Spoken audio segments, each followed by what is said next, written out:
و به ای آلاء ربکما تکذبان. آفرین دختر عزیز، آفرین. بچه شما هایپوپلازی و جمع شدگی ریه داره. وقتی به دنیا بیاد احتمالا مشکلات دیگه‌ای هم خواهد داشت. من مادر این بچه‌م نباید بدونم بچه‌م تو شکمم درد میکشه یا نه؟ مادرشی؟ حتی حاضر نیست ببیندش. خب بهش میگفتی هنوز این بچه نارسه، باید تا چند وقت تو دستگاه بمونه.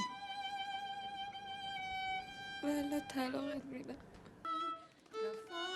نه دیگه ببین اولی فورت دومی پیانو.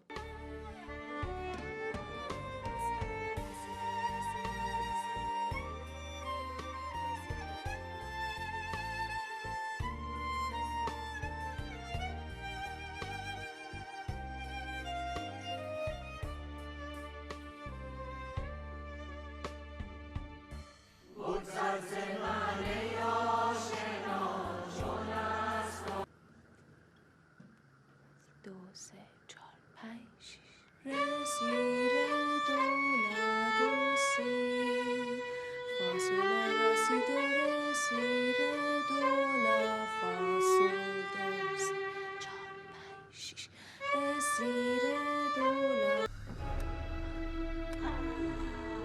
چه شده؟ آمپول نداری؟